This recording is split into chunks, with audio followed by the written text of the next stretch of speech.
Hello everyone, welcome to In and Around Augusta. I'm glad that you were able to join us. As part of our series on gubernatorial candidates, I have a wonderful and very interesting guest for you to meet today. He is a Republican candidate for governor, and it's my pleasure to welcome to the show Mr. Bruce Poliquin. Welcome. Thank you very much, Connie. I am very grateful that you were able to take time from what I know is a demanding and hectic schedule to be on the show today. And the kids are very interested in hearing what you have to say, and we are all interested in what your thoughts are for the great state of Maine. So to kind of get us started, why do you want to run for governor? Well, I have a wonderful 19-year-old son, Connie. I just adore him. I am very concerned that he will not be able to come back to this state if he so chooses after his education is over. There's been so much mismanagement of our state government for the past 30 years that we've actually inadvertently created one of the worst business climates in the country. And there are so many of our young workers and their families can't find good jobs in our state and they're forced to flee.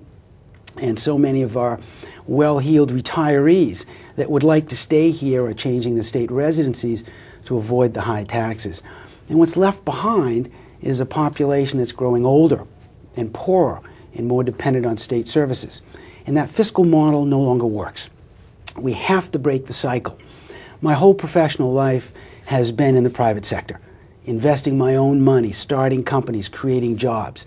I understand how our economy works. I understand how tough it is to start and run a business in Maine and create jobs. And I have extensive experience in finance. So my skill set, I think, well matches what Maine needs today. And if we're able to turn this around and create a healthy private sector economy, then my son, along with countless of other young adults, will be able to stay in the state if they choose to. Well, great. Well, we wish you luck with that. So that the audience knows you a little better, I believe you're from Central Maine, from Waterville. Perhaps you'd like to share a little bit about where you grew up and what you do. You mentioned you have a son? Yes. 4 generations of our family has been in the state. Both my mother and my father's side came from Canada. We settled in the central part of the state. 3 generations alone in Waterville. I was born in Waterville, grew up there, went to the public schools there, played hockey for the high school. After my years at the public schools in Waterville, I finished my high school years at Phillips Academy in Andover as a scholarship student. Then went on to Harvard and studied economics there also as a financial aid student. So I'm a product of both public and private education with very, very deep roots in Maine. My mom and dad still live in Oakland outside of Waterville. That's great. Now, if I remember, Poliquin Jewelers was a long-time Waterville establishment. Is that part of your family? Yes, that's my grandfather, who was deceased before I was born. We also had a branch of the family, Connie, that went to Lewiston. And there was a Poliquin Jewelers in Lewiston also for quite a while. We have a history in our family of entrepreneurship and starting businesses and managing them and creating jobs. But Poliquin Jewelers is my grandfather. That's great. And now you're a resident of Georgetown, Maine? Yes. And you've been in Georgetown for? 7 years. 7 years. A beautiful part of the country. It's a great part of the country. I just love it there. Like a lot of our young adults in Maine, I left for my education years, as I mentioned to you. I then started in my professional career running an asset management firm where we managed pension assets. We actually handled about $5 billion of worker pension funds for companies like International Paper and Bath Iron Works. That was the first company I helped build. So 3 of us that managed that business were entrusted every day with more money than our state spends in a year. And that was my first experience in the private sector. I've been back in Maine for 20 years, settling in Cumberland, and then the last 7 years in Georgetown. That's great. Now, in your opening comments, you talked about some mismanagement of funds. I think you said for the last 30 years. That's a fairly strong indictment of government. What led you to that conclusion and spurred you on for your interest in the governorship? Well, if you look at how government works best, Connie, it works best when we have a healthy, robust, private business sector, because that's the part of our economy that generates income, which is then in part taxed to support the public sector. But what's happened the past 25 or 30 years is our private sector has been shrinking, and we're taxing it to death to support a growing public sector. It should be the other way around.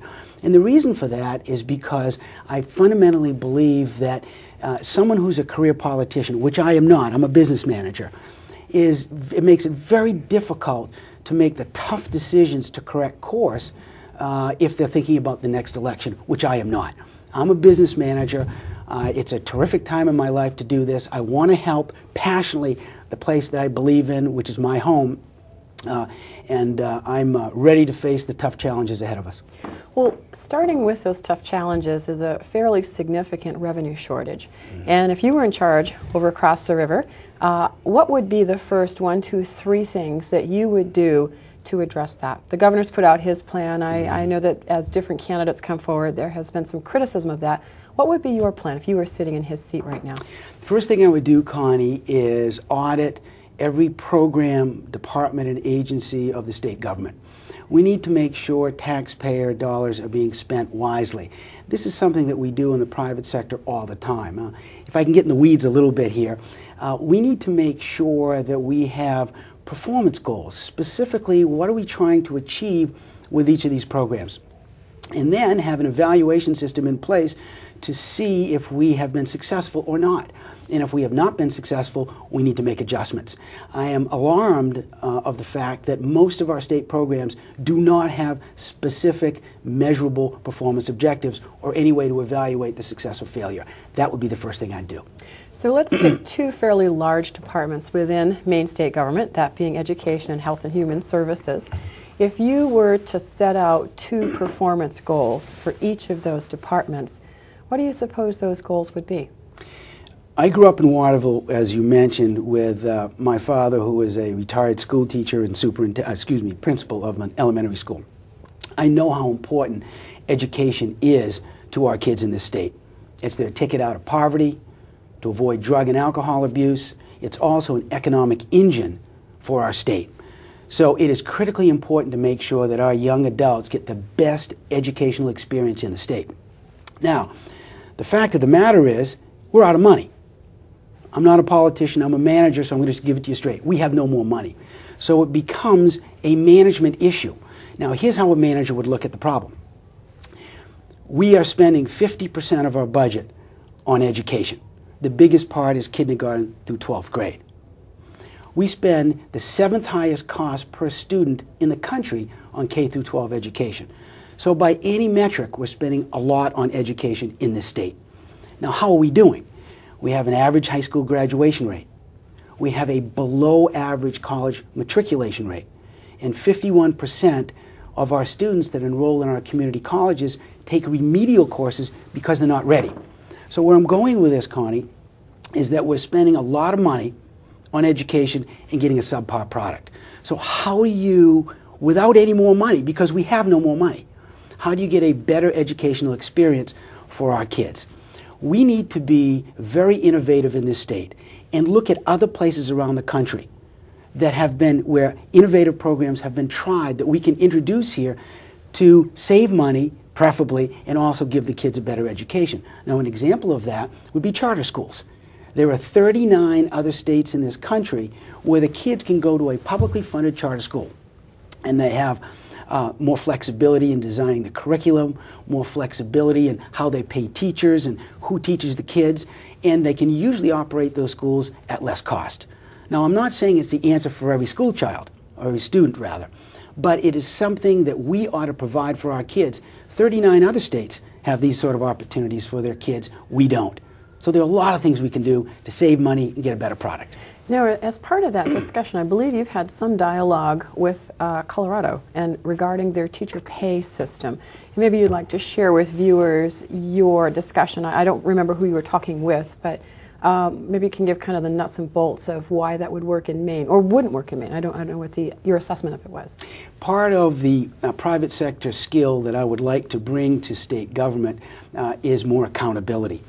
There is an innovative program at the Denver Public School System where the folks were able to get administrators, teachers, and parents all on the same page to introduce a new way, in part, based on merit, to compensate their teachers. Last March, I flew out to Denver to meet with the head of that program so I could learn firsthand how that system works, how it might work in the state of Maine. There are all kinds of opportunities for innovative ways to educate our kids in the state without spending more money.